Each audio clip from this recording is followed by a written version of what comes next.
Hello all students. In this video, we shall continue our chapter number 4 National Movement in India।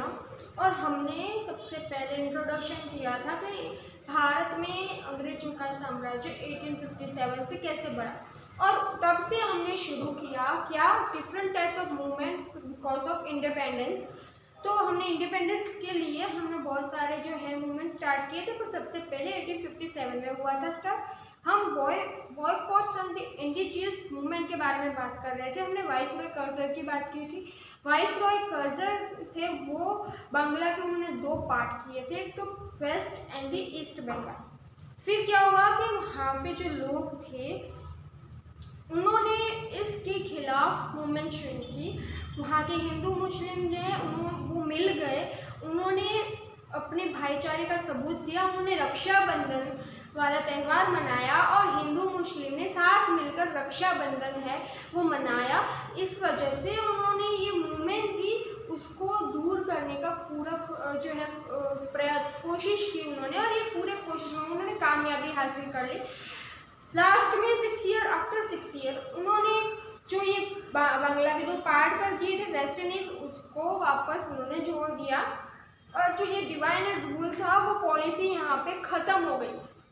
पर ये जो सिर्फ बंगाल में ये बहुत ज़्यादा प्रोमिनेंट थी, बट दूसरे जो है स्टेट थे इंडिया के, वहाँ पे भी एक ऐसी divine and rules policy apply की गई थी। वहाँ पे भी धीरे धीरे क्या हुआ, हट गई ये पॉलिसी एंड फिर से सब कुछ जैसे साथ में थे सारे स्टेट वैसे हो गए। उनके बीच कोई भी जो है डिवाइन नहीं किए गए उनको। उसके बाद इंडिया में ये सारे जो मूवमेंट्स थे उसका बहुत ज़्यादा फ़ायदा हुआ था। क्या फ़ायदा हुआ, उन्होंने ये बॉयकट के 3 उन्होंने जो है नियम बनाए थे। क्या थे, उन्होंने ये मूवमेंट किसके किए थी, सबसे तो पहले उन्होंने खुद के जो स्वदेशी जो चीज़ें हैं उनको यूज़ करना शुरू किया। बहिष्कार किया किसका, उन्होंने बॉयकॉट किसका किया, फॉरेन जो गुड्स थे यानी फॉरेन थिंग्स थी, चीज़ें थी, उनका उन्होंने बॉयकट कर दिया, बहिष्कार कर दिया उनका। और नेशनल एजुकेशन को उन्होंने बढ़ावा दिया, ना कि फॉरेन एजुकेशन को या फिर वहाँ के कस्टम्स को। खुद के भारत के जो चीज़ें थी उसको अपनाया, शुरू किया उसको जो है यूज़ करना, उसकी डिमांड बढ़ाया उसको, वहीं से शुरू हुआ। इससे बेनिफिट ये हुआ कि बहुत सारे राज्य थे जो इंडिया के, वहाँ पे ये स्वदेशी मूवमेंट शुरू हुई। और ये स्वदेशी मूवमेंट थी वो उसके कारण हमारे जो खुद के देश में उत्पन्न होने वाले चीज़ वस्तुएँ थी वो यूज़ होने लगी, लोग उन्हें वो यूज़ करने लगे। खादी के कपड़े यूज़ करने लगे थे गांधी जी से इंस्पायर होकर।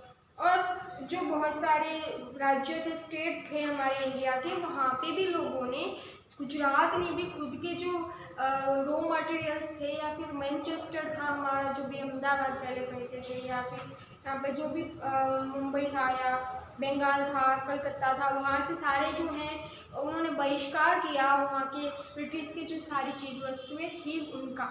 इस वजह से क्या हुआ कि हम खुद की चीज़ों को यूज़ करने लगे। इस वजह से इंडिया जो ब्रिटिश कंपनी थी उनको बहुत ज़्यादा नुकसान होने लगा इकोनॉमिकली, क्योंकि उनकी चीज़ें तो उन्होंने खरीदनी बंद कर दी थी। बहुत ज़्यादा कम लोग खरीदते थे, जहाँ भी चीज़ें मिलती थी ऐसे उन शॉप्स को जला दिया गया था या फिर उनकी चीज़ों को जला दिया गया था। ऐसा भी थोड़ा बहुत वायलेंस भी हुआ था वहाँ पे। और आखिर में उन्होंने इंग्लिश जो ये अटायर थे, जो मतलब कि उनकी जो कस्टम्स थी या फिर उनकी चीज़ वस्तु थी वो ना यूज़ करने में वो सफल रहे थे। एज अ विक्ट्री उन्होंने ये हासिल की थी इंग्लिश या फिर ब्रिटिशरों पर। और फिर दूसरी है मुस्लिम लीग मूवमेंट। क्या है, मतलब मुस्लिम लीग मूवमेंट नहीं है, पर यहाँ पे मुस्लिम लीग जो है 1906 में उन्होंने मुस्लिम लोगों को अपने साइड करने के लिए ब्रिटिशरों ने उनके साथ एक जो है उनके साथ एक लीग जो है एस्टेब्लिश किया, उसकी बात यहाँ पे हो रही है। Then by adopting the divide and rule policy दी, अब जब खत्म हो गई ये डिवाइन एंड रूल पॉलिसी, जब on the English wanted to create the conflict between the Hindu and the Muslim. इस जो ये डिवाइन एंड पॉलिसी रूल इनकी चली नहीं ज़्यादा, लोगों ने इनका बहिष्कार किया, सब कुछ खत्म हो गया। तो क्या हुआ कि उन्होंने मुस्लिम और हिंदू के बीच दरार डालने की सोची। Then the victory of Lord Minto, आपको यहाँ पे नाम याद रखना है जो बहुत इंपॉर्टेंट है। जब भी मुस्लिम लीग की बात होगी आपको तो सबसे पहले ईयर याद रखना है 1906। एंड उसके बाद लॉर्ड मिंटो वाइसरॉय थे जो ब्रिटिश ईस्ट इंडिया कंपनी के। लॉर्ड मिंटो का सीधा कनेक्शन है मुस्लिम लीग से, तो आपको ये याद रखना है, नाम बहुत ज़्यादा इम्पोर्टेंट है। उन्होंने ही ये जो है करवाया था मुस्लिम लीग, हिंदू और जो है मुस्लिम के बीच में दरार डाली थी। And the Indian viceroy divine and वजीर Morley together planned to crush the Indian nationalism, हमारी नेशनलिज्म को तोड़ने के लिए, हमारे देश के प्रति एकता थी उसको तोड़ने के लिए उन्होंने ये खेल खेला था, ये लीग की स्थापना करने का सोचा था। When the national flight become stronger, जब हमने हमारी जो फाइट थी, नेशनल फाइट मूवमेंट्स जो हम चला रहे थे वो बहुत ज़्यादा स्ट्रॉन्ग हो गई थी, तब उन्होंने ये सोचा कि the English began to favour the upper class of Muslim, जो अपर क्लास के मुस्लिम है, रिच मुस्लिम है, उनकी साइड लेने के बारे में सोचा। तो English become successful and the convincing a group of Muslim, और वो सक्सेसफुल भी हो गए मुस्लिम लोगों को, मुस्लिम के जो ग्रुप्स हैं उनको कन्विंस करने में कि आप और हिंदू और इन सबको उन्होंने दरार डालना शुरू कर दिया धीरे धीरे, और फिर हिंदू और मुस्लिम की एकता को उन्होंने तोड़ना शुरू किया। Muslim that there must be a Muslim organization to the demand of the square voting rights and the separate voting center। उन्होंने क्या डिमांड्स करवाई, मुस्लिम को जो है वो अलग से एक ऑर्गेनाइजेशन बनाने को बोला, और अलग से उन्होंने वोटिंग और बहुत सारे इलेक्शन और बहुत सारी चीज़ें करने को मुस्लिम लोगों को उन्होंने उकसाया।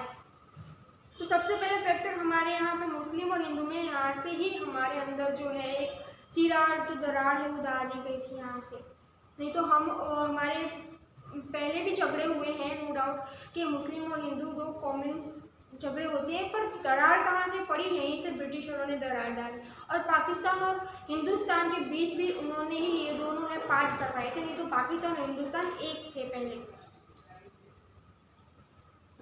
मस्ट मुस्लिम दैट डे, और उन्होंने as a result Muslim league was form, और इसका रिजल्ट क्या आया, मुस्लिम लीग की स्थापना हुई 1906 में।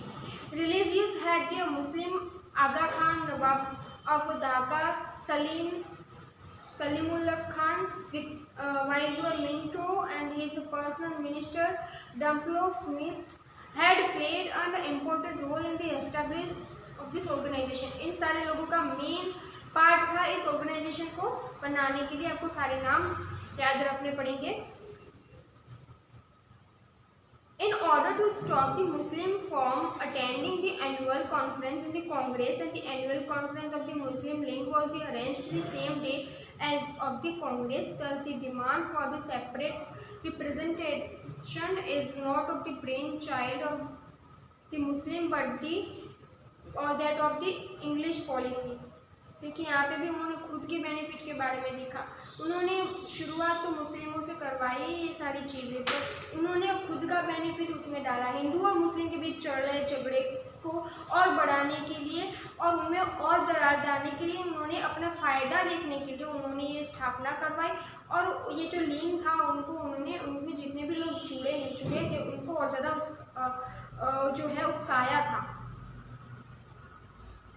तो मिंटो है वो क्या है, father of the Muslim communism के जो है वो फादर भी हम उसे कह सकते हैं। बहुत सारे हिस्टोरियंस हैं वो कहते हैं कि as goes an extent saying that the real creator of the Pakistan of the not Mohammad the Jinnah and the रहीत मुल्लत मतुलम बट लॉर्ड मिंटो। अब यहाँ पे बोल रहे हैं कि पाकिस्तान अलग हुआ भारत से, इंडिया से, हिंदुस्तान से, इसमें शायद इन लोगों की गलती नहीं है। हम बोल रहे हैं कि मोहम्मद अली जिना की वजह से अलग हुआ, उन्होंने ये फैसला लिया, इस वजह से गांधी जी और उनके बीच बात हुई, पर ऐसा नहीं है। शुरुआत तो मिंटो ने की थी, और ये रीज़न है पाकिस्तान और हिंदुस्तान के अलग होने का कि कोई और देश का व्यक्ति आके एक देश के दो पार्ट करके चला गया, यानी कि हिंदुस्तान और पाकिस्तान जो पहले एक हुआ करते थे। तो यहाँ पे तीसरे व्यक्ति ने दो हमारी जो एकता थी उसको तोड़ दिया, वो थे मिंटो। तो ये आपको नाम याद रखना है। तो हमारा जो ये रिजल्ट है उसमें क्या हुआ, डिवाइड हो गया इंडिया दो पार्ट्स में, पाकिस्तान और हिंदुस्तान। हमारा जो चैप्टर है आगे का हम नेक्स्ट वीडियो में पढ़ेंगे, आगे की जो मूवमेंट्स हम नेक्स्ट वीडियो में पढ़ेंगे। तब तक के लिए have a nice day, thank you and take care.